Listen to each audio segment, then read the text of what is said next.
Laurent Gbagbo selon Mattei, pour la vérité et la justice, Côte d'Ivoire, révélation sur un scandale français. Tel était le thème de la double conférence de presse organisée par le MORAF, le Mouvement pour la Renaissance de l'Afrique, en collaboration avec le Club panafricain de Belgique et l'Union des nouvelles générations du Benelux. C'était le vendredi 12 septembre à Liège et le samedi 13 septembre à Bruxelles. Le conférencier François Mattei a répondu à l'invitation des organisations citées plus haut.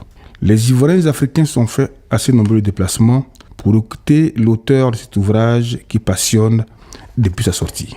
La parole a été donnée au public après la fin de l'exposé du conférencier pour une série de questions-réponses.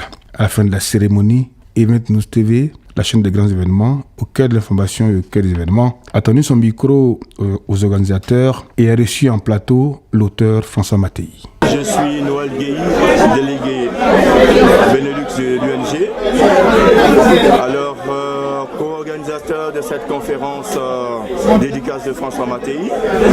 Aujourd'hui, nous sommes contents que François Mattei soit venu en Belgique porter ou rapporter les paroles du président Laurent Gbagbo. C'est aussi le combat de l'UNG, puisque nous soutenons toute action qui va vers la découverte de la vérité concernant le contentieux de 2010, les élections de 2010 en Côte d'Ivoire. Je vais parler en général, Laurent Gbagbo. Alors que les faits rapportés nous rassurent de ce que le président Laurent Gbagbo est en bonne santé, ça fait un. Et de deux, les vérités qui sont rapportées, ce qui a été dit par Laurent Gbagbo, nous rassurent également du complot de la communauté dite internationale contre la Côte d'Ivoire en général et en particulier de Laurent Gbagbo. Donc aujourd'hui, nous repartons sur les pas, nous retournons sur les pas pour pouvoir dire à tout un chacun, voilà, Laurent Gbagbo a souhaité pour l'Afrique en général et pour la Côte d'Ivoire en particulier une indépendance réelle. L'indépendance économique de la Côte d'Ivoire et l'indépendance de toute l'Afrique. Je vous remercie.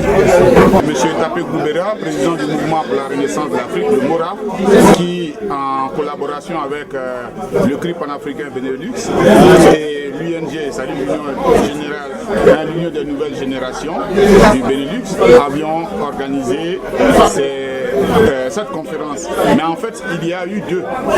Il y a eu une qui a eu lieu hier à Liège, à 18h, et la seconde, c'est aujourd'hui à Bruxelles.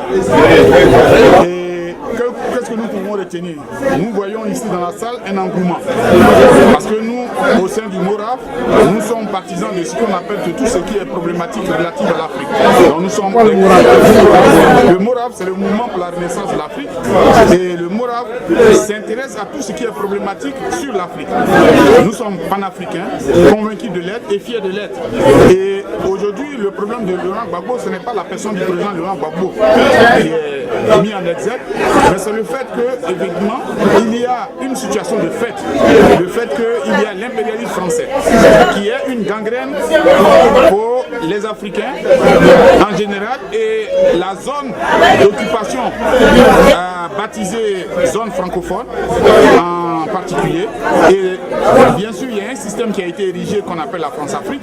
Et c'est cette France-Afrique qui, pour nous, est aux antipodes de ce qu'on appelle des valeurs démocratiques, des valeurs de liberté, des valeurs de solidarité, ces valeurs de progrès. Et donc, ce système-là, pour lequel nous nous battons, et nous ne pouvons pas accepter que ce système puisse prendre le pas sur ce qui est. Voilà pourquoi nous sommes contents que beaucoup de personnes ont reconnu massivement, comme hier à Liège et aujourd'hui à Bruxelles. Et nous remercions toutes ces personnes qui sont venues et nous remercions également Event News d'avoir accepté de venir parce qu'il y a plusieurs télévisions ici à qui nous avons fait appel qui ont refusé, surtout certaines télévisions même ici nationales en Belgique, sous prétexte qu'on n'est pas cadré. Et nous vous remercions d'avoir accepté de venir couvrir l'événement. Et vous, comme vous le constatez, ici, les gens il y a eu une interaction entre le conférencier François Mattei et les personnes ici présentes. Merci. Je me nomme Ouattara Kassoum, je suis le président du Club panafricain en Belgique. nous avons organisé cette conférence,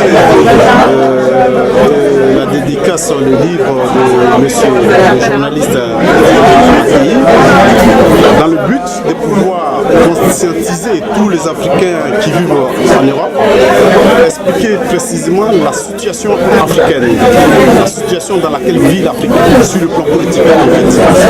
Et le président Laurent Gbagbo vient de nous décrire de A à Z comment et quel est le système, si vous voulez, quel est le système qui a été mis en place par rapport à l'Occident pour pouvoir piller l'Afrique. Et ceux qui sont là pour dire non, qui sont des dirigeants africains, comment il faut les enlever, parfois par des coups d'État, parfois par la façon, si vous voulez, la façon dont le président Laurent Gbagbo a été déporté à l'air. Je félicite toutes les personnes qui ont assisté à cette conférence parce que c'est une réussite totale. Parce que nous avons plus de 50 personnes ici. Hier, nous étions à Liège et les personnes qui sont là, nous sommes sûrs et certains, ils ont saisi vraiment le message et c'est ça qui est très important. Bonsoir, M. Mattei. Bonsoir. Merci en tout cas de recevoir pour la énième fois, je dirais, Event News TV, ici à Bruxelles.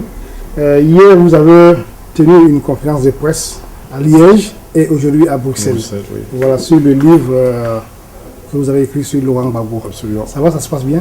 Ça se passe très bien et je vérifie comme depuis le début que ça correspondait à une attente certainement des Ivoiriens qui n'avaient pas entendu ou lu leur président depuis plusieurs années. Donc c'est important pour eux de savoir qu'il est là, qu'il est combatif et qu'il dit sa vérité.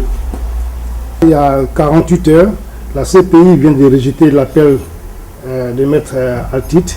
Est-ce que ce n'est pas un risque d'abord pour la CPI d'aller au procès, vu que tout le monde dit qu'il n'y a pas de preuves contre Laurent Gbagbo? Bien entendu. Et ils insistent, ils veulent forcément aller au procès. Est-ce que ce n'est pas un risque pour la CPI? Bien entendu, et en même temps c'est peut-être une impasse, mais c'est très difficile pour la CPI de rebrousser chemin. Le rejet de l'appel n'est pas une surprise. On ne peut pas avoir déclenché tout ce qui a été déclenché autour de la crise post-électorale pour, avant même qu'il y ait un procès formel, dire il n'y avait rien. Ce serait un scandale mondial. Donc il est évident qu'il faut aller au procès pour la crédibilité déjà entamée de la CPI. Et ce n'est pas moi qui suis particulièrement critique, j'allais dire, c'est qu'on sait aujourd'hui que la CPI est soumise à de vives critiques de beaucoup d'observateurs, y compris d'observateurs qui ne sont pas nécessairement favorables à Laurent Gbagbo, mais on voit bien que c'est un fonctionnement assez atypique, pour le moins parfois opaque. Il faut rappeler que quand Laurent Gbagbo a été renvoyé finalement en procès précédemment et qu'on a confirmé les charges, l'un des juges était absent pour maladie, puis est décédé, et que ça s'est passé hors d'une audience publique, donc dans une forme d'opacité qui ne sied pas une justice qui se veut universelle, internationale et supérieure à toutes les autres. Il y a un problème. Désormais, attendons le procès. Est-ce que vous avez une idée sur la date du procès? Non, bien sûr que non, mais je pense, puisqu'il y a de fortes incidences politiques, que ce sera de toute façon après les élections ivoiriennes. Tout ça pour qu'il n'y ait pas le président Gbagbo dans les coulisses d'une façon indirecte, présent dans l'élection. C'est-à-dire que soit il serait en liberté, par exemple, pour des raisons de santé, ou il serait en procès, et il serait donc d'une certaine façon présent dans l'élection, et il jouerait de tout son poids un rôle.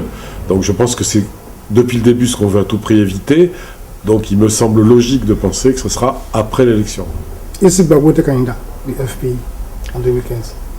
Ça, sur les mystères, vous savez très bien que le FPI est aujourd'hui un parti qui pose plus de questions qu'il ne donne de réponses.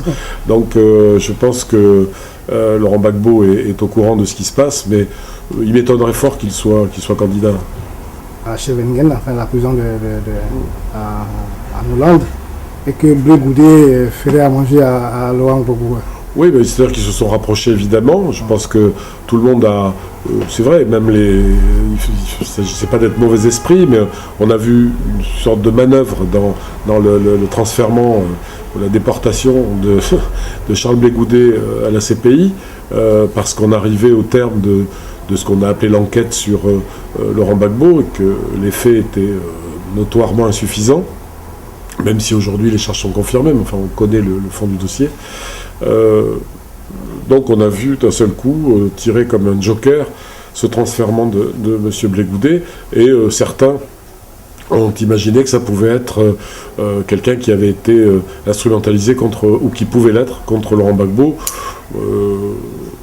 Il est évident que ça ne sera pas le cas, et que Charles Blé Goudet, qui a été très affecté par la façon inhumaine dont il a été traité dans les prisons de M. Ouattara, s'est rapproché de Laurent Gbagbo, en tout cas dans la misère commune de la prison, hein, et évidemment qu'ils se soutiennent l'un l'autre, et je crois que c'est le plus ancien qui soutient le plus jeune, et que le plus jeune aide le plus ancien dans la vie quotidienne, c'est vrai, dans les menues tâches de la vie quotidienne. On peut dire aujourd'hui que M. François Mattei a atteint son objectif, vu que votre bouquin, en tout cas, n'est même plus dans certaines librairies, dans les grandes librairies, en tout cas qui se respectent, on ne trouve plus le bouquin. Vous avez atteint votre objectif? L'objectif, ce serait en réalité que ce bouquin soit lu, évidemment, par les Ivoiriens qui sont concernés, mais j'aimerais qu'il soit lu beaucoup par des Français qui sont ignorants du dossier de la Côte d'Ivoire, qui sont ignorants souvent des dossiers africains. Et moi, mon rôle de journaliste, c'est parce que je ne suis pas un militant, je le dis souvent, je ne suis pas un Ivoirien, je suis un témoin passionné de cette affaire, de ce dossier, de la vie de la Côte d'Ivoire, de la vie de la France en Côte d'Ivoire. Je suis concerné parce que je suis français. Je constate que l'information y est fort mal faite, et je pense que ce que j'aimerais pour qu'on ait vraiment atteint notre objectif, c'est que ce livre dépasse le lectorat ivoirien et atteigne le lectorat français. Il y a 2 mois, en tout cas, Hollande était en Côte d'Ivoire. Qu'est-ce que vous pensez de son passage en Côte d'Ivoire?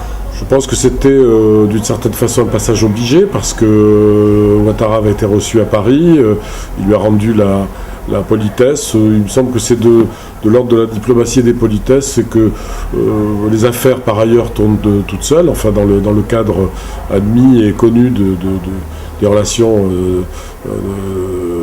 de business entre l'Afrique et la Côte d'Ivoire, encore qu'aujourd'hui je pense que le business a remplacé beaucoup la politique, et donc il est allé faire son tour de politesse vis-à-vis d'un chef d'État qui est reconnu par la France, voilà. C'est tout. Je pense que aussi, peut-être, l'opposition, si je peux me permettre, n'a peut-être pas été assez virulente pour poser certaines questions à cette occasion au chef de l'État français. Merci, M. Mattei, en tout cas, merci beaucoup.